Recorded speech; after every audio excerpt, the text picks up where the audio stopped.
룩 이슈에서 전해드리는 오늘의 이슈는 첫 번째, 여자 3억 편취, 남현의 예비신랑 전청주 징역 판결문. 전 국가대표 펜싱 선수 남현이의 예비신랑 전청주와 이름이 같은 여성 전과자의 판결문이 확인됐다. 분명히인이 아니라면 남현이가 사기를 당했을 가능성이 높다. 25일 제사형사부 판결문에 따르면 전청주는 여성으로 2020년 12월 11일 사기 혐의 등으로 징역 2년 3개월을 선고받았다. 당시 재판부는 전청주가 다수의 피해자를 기망해 3억 원에 가까운 거액을 편취해 죄책이 무겁다라며 피고인은 대부분 피해자의 피해를 변제하지 못했다라고 밝혔다. 전청주는 사기 행각으로 피해자 7명으로부터 3억 원을 편취했다. 특히 2019년 6월에는 파라다이스 호텔 전필립 회장의 혼외자라고 주장하며 사기 행각을 벌인 것으로 전해졌다. 남현이는 지난 23일 15세 연하이자 재벌 3세라고 주장하는 사업가 전청주와 재혼을 발표했다. 이후 전청주의 정체에 대한 의혹이 제기되자 여기서 많은 이야기를 다 담을 수는 없지만 세상에 정말 못된 사람 많은 것 같다라며 걱정해 주시는 것만큼 하나씩 하고픈 말 풀면서 세상 더 잘 살아가겠다라고 밝혔다. 남현이와 재혼을 발표할 당시 두 사람은 첫 만남에 대해 전청주가 비즈니스 업무로 급히 펜싱을 배워야 하는데 대결 상대가 취미로 펜싱을 오랫동안 해왔던 사람이라 꼭 이기고 싶다고 했다라고 밝혔다. 두 사람의 측근에 따르면 전청주가 언급한 대결 상대는 일론 머스크로 알려졌다. 전청주에게 속은 피해자들은 전청주가 말을 기가 막히게 한다라며 계속 듣다 보면 진짜 같아서 속을 수밖에 없다라고 전했다. 두 번째, 룸살롱 VIP라니 이성균, 마약으로 불거진 각종 의혹들. 배우 이성균의 마약 투약 의혹과 관련한 수사가 진행되면서 이를 둘러싼 의혹들도 커지고 있다. 24일 법조계와 경찰에 따르면 인천경찰청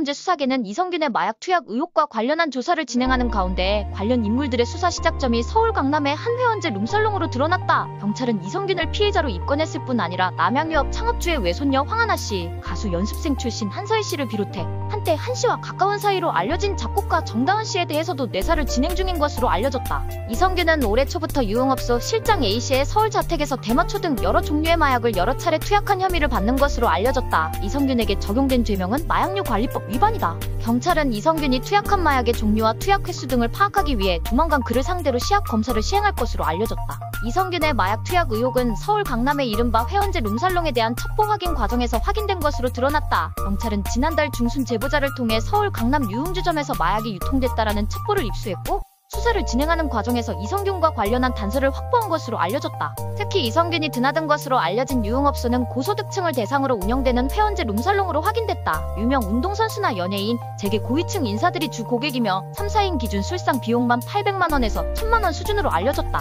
마약 투약 의혹은 이성균의 이미지에 적지 않은 타격을 입혔다. 이성균은 건실한 이미지로 경찰, 변호사 등의 역할을 많이 연기해왔다. 이번 사건으로 하차한 드라마 노 웨이 아웃에서도 경찰 역할로 캐스팅됐었다. 하지만 그가 룸살롱 회원이며 해당 업소 실장의 집에서 마약을 투약했다는 의혹은 적지 않은 충격을 안기고 있다. 해당 업소 관계자는 이전 가게에서 뭘 했는지 진짜 모르는데 이성균이 이전 가게에 자주 오셨던 건 맞다라며 더 큰 게 터질 수도 있다면서 이성균의 방문이 빈번하게 이뤄졌다고 말했다. 이성균은 무명 때부터 만나왔던 전혜진과 7년 열애 끝에 2009년 결혼했고 두 아들을 둔 가정적인 이미지를 보여왔다. 이를 이용해 함께 광고 촬영을 하기도 했다. 전혜진이 출산, 육아로 활동이 어려울 땐 인터뷰에서 나보다 연기를 잘하는데 미안하다면서 애처가의 면모를 보이기도 했다. 하지만 이성균이 이번 사건과 관련해 지속적인 공갈, 협박받았다고 밝힌 가운데 3억 500만 원을 뜯어갔다고 알려진 협박범 역시 A씨라고 알려지면서 두 사람의 관계에 이목이 쏠리고 있다. 다만 이성균의 법률 대리인을 맡은 박성철 지평 변호사는 각종 의혹과 추측성 보도에 대해 아직 구체적으로 드릴 수 있는 말씀이 없다며 사실과 다른 부분들도 있다고 말했다. 현재 A씨는 마약류 관리법상 향정 혐의로 체포돼 구속 상태로 수사를 받고 있다. 같은 유흥업소에서 일한 20대 여성 종업원도 불구속 입건됐다. A씨는 마약 투약 여부를 확인하기 위한 간이 검사에서는 많은 양의 향정신성 의약품 성분이 나온 것으로 전해졌다. 경찰은 구체적인 내용은 밝힐 수 없지만 이성균과 관련한 증거를 가진 것으로 알려졌다. 경찰은 내사자들 관련 조사와 함께 이성균을 최대한 이른 시일에 소환해 혐의를 확인할 예정이다. 세 번째, 블랙핑크 지수, 안보현 최근 결별, 연인서 다시 동료? 블랙핑크 지수, 배우 안보현이 결별했다. 한 연예 관계자는 지수, 안보현이 바쁜 스케줄로 자연스럽게 관계가 소원해져 최근 결별했다라며 연인 관계를 정리하고 동료 관계로 돌아갔다고 전했다. 지난 8월 지수, 안보현은 열애를 공식화했다. 지수의 소속사 YG 엔터테인먼트 측은 좋은 감정으로 서로를 조금씩 알아가고 있는 단계다. 두 사람을 따뜻한 시선으로 지켜봐 달라라고 밝혔다. 안보현의 소속사 FN 엔터테인먼트 측 역시 열애 사실을 인정하며 연예계 공개 커플 대열에 합류했다. 특히 블랙핑크 내 첫 열애 인정이라 더욱 화제를 모았다. 그러나 아쉽게도 공개 열애 2달 만에 지수, 안보현의 연인 관계는 마침표를 찍게 됐다. 네 번째, 피프티 전속 계약 효력 정지 가처분, 항고도 기각? 아이돌 그룹 피프티피프티의 멤버들이 소속사 어트랙트와의 전속계약 효력을 중지시켜달라며 법원에 항고했지만 기각됐다. 서울고법 민사 25-2부는 24일 전속계약 효력 정지 가처분 신청을 인용하지 않은 1심 결정에 대해 피프티피프티 멤버 3명이 제기한 항고를 기각했다. 재판부는 항고를 낸 피프티피프티 측이 항고 이유서를 제출하지 않았기 때문에 이같이 결정했다고 밝혔다. 앞서 피프티피프티 측은 지난 6월 어트랙트가 정상과 멤버 건강관리 문제에 있어 신뢰관계를 깼다며 가처분 신청을 제기했지만 지난 8월 기각됐다. 1심 재판부는 피프티피프티의 음반, 음원 판매나 연예활동으로 인한 수입이 제작 등에 소요된 비용을 초과해 피프티피프티가 지급받았어야 할 정산금이 있다고 확인되지 않고 신뢰를 파탄시킬 정도의 정산 의무 위반이 있었다고 단정하기 어렵다라고 밝혔다. 또 피프티의 음반과 음원 판매, 연예활동으로 벌어들인 수입이 그룹 제작에 든 비용을 초과하지 않아 멤버들이 받을 수익금이 없다고도 판단했다. 키나, 세나, 시오, 아란 등 멤버 4명은 지난 8월 31일 즉시 항고장을 제출했으나 이번에 항고 역시 기각된 것이다. 다만 멤버 가운데 키나는 지난 16일 항고를 취하하고 소속사로 복귀하겠다는 의사를 밝혔다. 5번째, 김민재 풀타임 미넨, 케인 한골 1도움, 갈라타사라이 3대1 격파.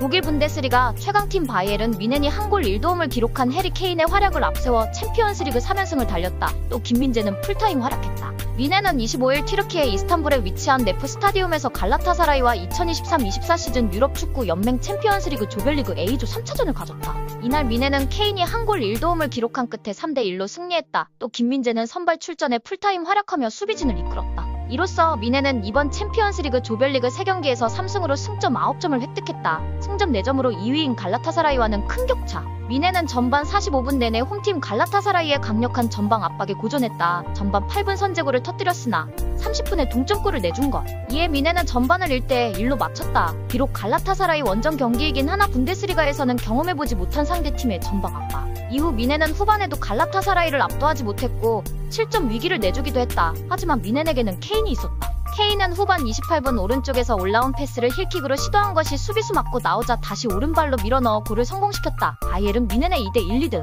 또 미넨은 후반 34분 케인이 페널티 지역 왼쪽에서 내준 컵백을 무시하려가 페널티 지역 정면에서 오른발 슈팅으로 쐐기골을 넣어 승리의 마침표를 찍었다. 하지만 바이에른 미넨은 후반 28분 케인이 추가골을 기록했다. 공격 기회를 엿본 바이에른 미넨은 다시 균형을 깨트리며 승리에 도전했다. 기세가 오른 미넨은 후반 34분 무시하려가 세 번째 골을 터뜨렸다. 여기에는 케인의 도움이 있었다. 결국 미넨은 케인의 한 골 1도움에 힘입어 3대1로 승리했다. 오늘의 이슈 재밌게 보셨다면 구독과 좋아요 부탁드립니다. 다음 이슈도 기대하쇼.